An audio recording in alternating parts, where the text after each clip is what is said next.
proposing it tonight. First, Madam Deputy Speaker, first, how do we get an internal market after January the 1st within the UK while upholding the devolution settlements, which have been a vital part of our constitution now for 2 decades and are essential for our union? And secondly, is our country going to abide by the rule of law, a rules-based international order for which we are famous around the world and have always stood up? Madam Deputy Speaker, these are not small questions, but go to the heart of who we are as a country and to the character of this government. Let me start with the first question. An internal market is vital for trade and jobs at home, but also for our ability to strike trade deals. And it is the responsibility of the UK government at Westminster to safeguard that market and legislate. On this, we agree with the government. But, Madam Deputy Speaker, it must be carried out understanding that the governance of our country has changed in the last 2 decades.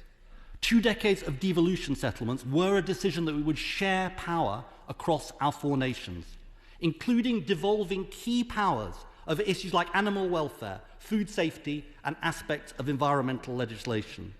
So we should be legislating for an internal market, but in a way that respects the role of devolved governments in having a voice in setting those standards. That is respecting the devolution settlement. And what we've heard from across the UK is that the government is not doing that they want to legislate with a blunderbuss approach that does not do that, and simply says the lowest standard in one parliament must become the standard for all, with no proper voice for devolved governments. So if the Westminster government, I'll give way in a moment, if the Westminster government decided to lower standards, there will be no voice for the devolved nations, even in having a discussion about those standards, because they decided not to legislate for common frameworks. I give way to the honourable gentleman. I'm very grateful to the right honourable member, and I have to say I think he's getting to the nub of this, because, Madam Deputy Speaker, what we have is joint ministerial committees, and huge progress had been made over the course of the last few months in agreeing frameworks that allow us to do exactly what the right honourable member has asked for. Is that not the right way to proceed? Through frameworks in agreement with the devolved administrations, not this race to the bottom that we're going to get with the government's bill? Say that he and I come from different positions in the following respect. I want to respect the devolution settlements to uphold the union. He has a different point of view. But on this point, we should be legislating for common frameworks. That would be the way to respect devolution. And I'm sorry, and I don't know whether the Prime Minister even understands this legislation, but I'm sorry, I'm sorry that on this issue, and he's got many things on his plate, but on this issue, the government has been cavalier in its approach. Because actually since 2017, there has been the development of common frameworks, and they could have legislated for that. And that is what we will be seeking to do in the passage of this bill. Madam Deputy Speaker, these issues were prefigured in the White Paper. But since then, we have an even bigger question to confront. Now, let me say right at the outset, we want the smoothest trade across our United Kingdom, including Northern Ireland. There is a way to resolve these issues in the joint committee set up for this purpose. I have to say, Madam Deputy Speaker, from a man who said he wanted to get Brexit done and won an election on it, this bill gets Brexit undone by overturning key aspects of the protocol that were agreed. And I do say to the Prime Minister, while I have been part of many issues of contention across this dispatch box, I never thought respecting international law would, in my lifetime, be a matter of disagreement. I stood opposite the Prime Minister's predecessor, David Cameron, as Leader of the Opposition for 5 years. I don't know why he's rolling his eyes, Madam Deputy Speaker. I disagreed with him profoundly on many issues, but I could never have imagined him coming along and saying we are going to legislate to break international law on an agreement we had signed less than a year earlier as a country. But that is what this bill does, Madam Deputy Speaker, in the government's own words. And I want to address 3 questions at the heart of this issue. Is it right to threaten to break the law in the way the government proposes? Is it necessary to do so? And will it help our country? The answer to each of those questions is no. Let's remember the context of this and the principle here. If there is one thing we are known for around the world It is the rule of law, the country of the Magna Carta, the country that is known for having being the mother of all parliaments, the country that out of the darkness of the Second World War helped found the United Nations. Our global reputation for rule-making, not rule-breaking, is one of the reasons we are so respected round the world. And when you ask people to think of Britain, they think of the rule of law. And let's be clear after the Prime Minister's speech, despite what he said, this is not an argument about Remain versus Leave. It is an argument about right versus wrong. The Brexiteer and former Chancellor of the Exchequer, Lord Lamont, says the bill is impossible to defend. The Brexiteer and former Attorney General, who helped negotiate and signed off this deal as Attorney General, says the bill is unconscionable. And the Brexiteer, Lord Howard, his former boss, said this: I never thought it was a thing I'd hear a British minister, far less a Conservative minister, say, which was that the government was going to invite Parliament to act in breach of international law. We have a reputation for probity, for upholding the rule of law, and it's a reputation that is very precious and ought to be safeguarded. And I'm afraid it was severely damaged by the bill. I will give way. Does he think the EU has been negotiating in good faith? Well, it's very interesting that the Right Honourable Gentleman should say that, because there's a report that came out from the Northern Ireland Select Committee, chaired by Conservative, today. And this is what it said. This is my answer to him. These talks began in March and continued throughout the summer in a spirit of good faith and mutual respect for the delicate arrangements in Northern Ireland. So that's what the Conservative-controlled Select Committee says about this issue. Now, Mr. Speaker, the Prime Minister has said many times he wants to bring unity to the country during his premiership. I therefore congratulate him on having in just one short year united his 5 predecessors. Unfortunately, their point of agreement is that he is trashing the reputation of this country and trashing the reputation of his office. And why are these 5 former Prime Ministers so united on this point? Because, Madam Deputy Speaker, they know our moral authority in the world comes from our commitment to the rule of law and keeping our word. We rightly condemn China when it rides roughshod over the treaties dictating the future of Hong Kong. We say they signed them in good faith. We say they are going back on their word. We say, Madam Deputy Speaker, they can't be trusted. And his defence? Don't worry, I can't be trusted either. And what will they say to us from now on? What will they throw back at us? That we too don't keep to international law. I give way to the Honourable Lady. I thank the honourable member. Did the party opposite keep their word to the British voters? Well, actually, yes, we do, and I'll tell her why. Because we respect the fact that the Conservative Party, under this Prime Minister, won the election. He got his mandate to deliver his Brexit deal. The thing he said was, and I'm sure she recalls it, it was probably on her leaflets, oven ready. It's not me that's coming along and saying it's half-baked, it's him. He's coming along and saying, the deal I signed, the deal I agreed, actually, and I'll get to this in my speech, actually, it is, what's the word? Ambiguous, problematic. I wonder whether he actually read the deal in the first place. Yes, I'll give way to my honourable friend.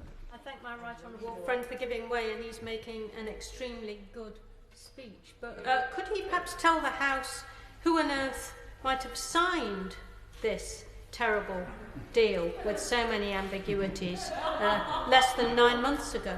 I do believe my honourable friend makes an important point. It's the Prime Minister who signed this deal. Now, I want, Madam Deputy Speaker, in fairness to the Prime Minister, I want to deal with each of the government's arguments that they've made in the last few days for this action. And it's quite hard to keep count of these different arguments. You know you're losing the argument when you keep making lots of different arguments. But I want to give the House, Madam Deputy Speaker, the top 5. Right. First, let's deal with the argument about blockades. Now, that argument, Madam Deputy Speaker, made its first outing in the Telegraph on Saturday from the Prime Minister, and obviously it made a big appearance today. I have to say Madam Deputy Speaker. I don't like the ramping up of the rhetoric from the European Union that was on Thursday, following the Prime Minister's publication of this bill. But even by the standards of this Prime Minister, this is as ridiculous an argument as I've ever heard, even by his standards. And let me explain to him why. And the point was very well made by the former Attorney General this morning. This is what Article 16 of the protocol says. If the application of the protocol leads to serious economic, societal, or environmental difficulties that are liable to persist or to diversion of trade, the Union or the United Kingdom may unilaterally take appropriate safeguard measures. In other words, let us just say that this threat somehow materialised. And by the way, I believe it's DEFRA officials who have to implement this threat, making it even more absurd that it would happen. Let's just say this threat materialised. It's not overturning the protocol that is the right thing to do, Madam Deputy Speaker. It's upholding the protocol because of Article 16. And don't take my word for it, Madam Deputy Speaker. Take the word of the former Attorney General, who definitely read the protocol and who wrote this morning, and I quote, "There are clear and lawful responses available to Her Majesty's government." And then, and the Prime Minister tried to slip this in, I don't know whether the House noticed, there is an irony here, which is that, as if this wasn't enough, this bill does precisely nothing to address the issue of the transport of food from Great Britain to Northern Ireland. It is about two issues where they're going to override international law. It's about exit declarations, Northern Ireland to GB, and the definition of state aid relating to Northern Ireland. Now, if the Prime Minister wants to tell us that there's another part of this bill that I haven't noticed that will deal with this supposed threat of the blockade, I'll give way to him. I'll very happily give way to him and tell me, he can tell us. I'm sure he's read it. I'm sure he knows it. I'm sure he knows it in detail because he's a details man. Come on, tell us what clause protects the threat that he says he's worried about GB to Northern Ireland exports. I give way to him. Well, the right honourable gentleman can't give way unless he's asked to. There you have it. He didn't read the protocol. He hasn't read the bill. He doesn't know his stuff. Right. Let's deal with the second bogus argument. Second, he claimed on Wednesday it was necessary to protect the Good Friday Agreement. That's the first outing for this was on Wednesday at Prime Minister's questions. I have to say to him, I'd rather trust the authors of the Good Friday Agreement than the Prime Minister, who has prominent members of the government who opposed the agreement at the time. But this is what John Major and Tony Blair wrote. The bill... Oh, they don't like John Major, I know. The bill puts the Good Friday... the bill puts the Good Friday Agreement at risk because this is very serious, because it negates the predictability, the political stability and legal clarity that are integral to the delicate balance between the north and south of Ireland that is at the core of the peace process. These are very important words from two former Prime Ministers who both of whom helped win us peace in Northern Ireland. And he may not want to believe them, but he will, I hope, believe himself. Because this is what he said. Maybe not. Because this is what he said about the Northern Ireland Protocol, and I quote, "There are particular circumstances in Northern Ireland at the border that deserve particular respect and sensitivity. And that is what they have received in the deal. It's a great deal for Northern Ireland." I don't understand this, Madam Deputy Speaker. He signed the deal. It's his deal. It's the deal that he said would protect the people of Northern Ireland. And I have to say to him, this is not just legislative hooliganism on any issue. It is on the most sensitive issues of all. And I think we should take the word of two former Prime Ministers of this country who helped secure peace in Northern Ireland. I will give them. The shadow spokesman for giving way. Before he lectures the Prime Minister about reading documentation and he starts lecturing us about the Good Friday Agreement, does he recognise that, first of all, the Good Friday Agreement talks about the principle of consent, about changing the constitutional position of Northern Ireland, which this protocol does, and the Good Friday Agreement has within it a mechanism to safeguard the minorities in Northern Ireland through a cross-community vote, which again the protocol removed. So before he starts talking about the threats to the Good Friday Agreement, does he not recognise that the protocol was a threat to the Good Friday Agreement in the first place? The honourable gentleman didn't like the protocol at all. He'd rather have not had the protocol. He and I just have a disagreement on this issue. I believe that it was necessary to make special arrangements for Northern Ireland or for the UK to be in the EU customs union to avoid a hard border in Ireland.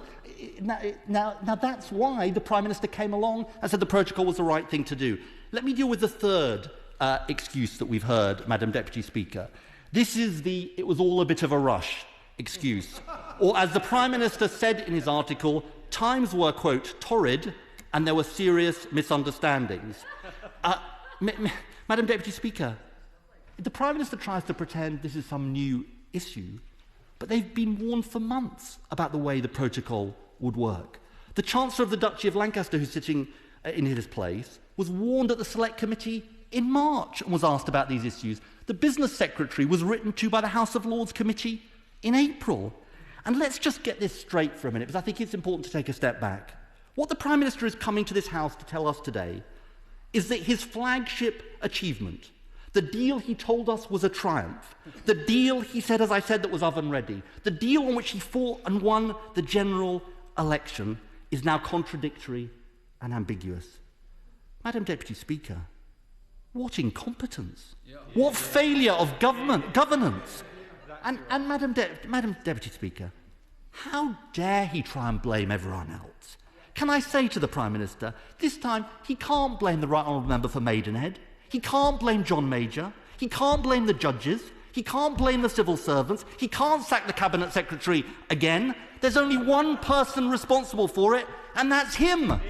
This is his deal, it's his mess, it's his failure. For the first time in his life, it's time to take responsibility. It's time to fess up. Either he wasn't straight with the country about the deal in the first place, or he didn't understand it. Because, Madam Deputy Speaker, a competent government would never have entered into a binding agreement with provisions it could not live with. And if such a government somehow missed the point but woke up later, it would have done what any competent business would do after it realises it can't live with the terms of a contract. It would negotiate a way out in good faith. And that's why, Madam Deputy Speaker, this is also unnecessary. Because there is a mechanism designed for exactly this purpose in the protocol, in the agreement, the Joint Committee on the Northern Ireland Protocol. And what did the Chancellor of the Duchy of Lancaster say on the 11th of March at the Brexit Select Committee? He was asked about the state aids issue, he'll recall that. And he said, and I quote, "The effective working of the protocol is a matter for the Joint Committee to resolve." The remaining issues to which this bill speaks aren't insignificant, but nor are they insurmountable. And that is the right way to pursue them, not an attempt at illegality. Now, let me come back to the excuses. Fourth, on Sunday, there was the Justice Secretary's the fire alarm defence. So we don't want to have to do this, but we might have to. I want to be clear with the House about something very, very important about a decision to pass this bill. And I have great respect for the Honourable Member for Bromley and Chislehurst. But I want to make this point. The very act of passing this bill is itself a breach of international law. And I think it's I think it'd be wrong for honourable and right honourable members on either side of the House to be under any illusions about this as they decide which lobby to go into tonight. If we pass this bill, even if there's a nod and a wink from the Prime Minister to the honourable member for Bromley and Chislehurst, we equip the government with the power to break the law. That in itself is a breach of the Northern Ireland Protocol and therefore a breach of international law. Wait. I listen carefully to his formulation and understand much of what he says. However, an act passed by this House only becomes law when it comes into force. He will be right, I'd submit, to say that as soon as any of these provisions came into force, we will potentially breach international law. That is not quite the same thing, as I think you would fairly concede. That's not a risk we are going to take, Madam Deputy Speaker. So the fire alarm defence simply doesn't work. And finally, I want to deal with the last defence, Madam Deputy Speaker. This was floated as a trial balloon, you might say, by the Northern Ireland Secretary. I believe it was last Tuesday. He said it was a breach of the law in a quote-unquote specific and limited way. Madam Deputy Speaker, this really is a new way of thinking about legal questions. It now turns out that breaking the law specifically and in a limited way is a reasonable defence for this government. We've all heard of self-defence, the alibi defence, the innocence defence. Now we have the Johnson defence. You can break the law, but in a specific and limited way. And Madam Deputy Speaker, think about the current grave context we face. The Home Secretary, out today in the newspapers, warning everyone, you must abide by the law. Yeah. By the way, on this, the Home Secretary is absolutely right. And she says this, I know that as part of our national effort, the law-abiding majority will stick to these new rules, but there will be a small minority who do not. You couldn't make it up, Madam Deputy Speaker. What she didn't say in this article, but what we now know about this government, is that the Johnson defence means something very specific. There is one rule for the British public and another rule for this government. Pioneered by Cummings, implemented by Johnson. That is the Johnson rule. So, Madam Deputy Speaker, this is the wrong thing to do. It is not necessary, and it is also deeply damaging for the country. Let's just think about this in terms of the impact on our country in the negotiations. The government's hope is that this will make a deal more likely. But that relies on the notion that reneging on a deal we made less than a year ago with the party we are negotiating with will make them more likely to trust us, not less. If I think about our everyday lives, and if we think about an agreement we made a year ago with somebody, and we were seeking to have another negotiation with them, and we came along and unilaterally reneged on the first deal we made, would it make them more likely to trust us or less likely to trust us? Obviously, it would make them less likely to trust us. And we know the risks. I very much hope the Prime Minister gets a deal. We absolutely need a deal as a country. We know the risks of a no-deal strategy, of no deal if this strategy goes wrong. The Prime Minister said last week that no deal is somehow, quote-unquote, a good outcome. He's wrong. I hear from businesses all the time, and I'm sure the business secretary who's sitting in his place does too, who are deeply worried about the danger of no deal. I know what he thinks about their views because of his famous four-letter rant, but this is what they have to say. Nissan says there could be no guarantee about its Sunderland plant if there were tariffs on UK to EU trade. Ford have said no deal will be disastrous. The NFU say it will be catastrophic for British farming. Indeed, the Chancellor of the Duchy of Lancaster, when he was in the job as DEFRA Secretary, said the same thing. We're in the biggest economic crisis for 300 years, the biggest public health crisis for 100 years. No deal is not some game. It's about the livelihoods of millions of people across our country. And what about the prize trade deal with the United States? I know the Prime Minister thinks he has a friend in President Trump, but even he must recognise he must be able to deal with both sides. This is what the Speaker of the House, Nancy Pelosi, said. The UK must respect the Northern Ireland Protocol as signed with the EU. If the UK violates that international treaty and Brexit undermines the Good Friday Accord, there'll be absolutely no chance of a US-UK trade agreement passing the Congress. This is the signal we're sending to our friends and allies around the world. The country known for the rule of law, the country that abides by the law, the country that founded international law. This is the signal we are sending. Madam Deputy Speaker, that's why we cannot support this bill, and we will oppose it tonight. The government must go back, remove the sections breaking international law, ensure the bill works in a way that respects the devolution settlements. That's what a responsible, competent and law-abiding government would do. This is a pivotal moment in determining the future of our country, who we are and how we operate.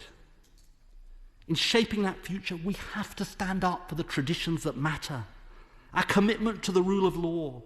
This bill speaks of a government, a Prime Minister that is casual, not to say cavalier, and reckless about the gravity of the issues he confronts. He should be focusing on securing a Brexit deal, not breaking international law and risking no deal. He is cavalier on international law. He is cavalier on our traditions. This is not the serious leadership we need. That's why we will oppose this bill tonight. The original question was that the bill be now read a second time, since when an amendment has been proposed as on the order paper. The question is that the amendment be made. And before I call the chairman of the Select Committee, I should draw to the attention of the House that 101 members are hoping to catch my eye from the back benches.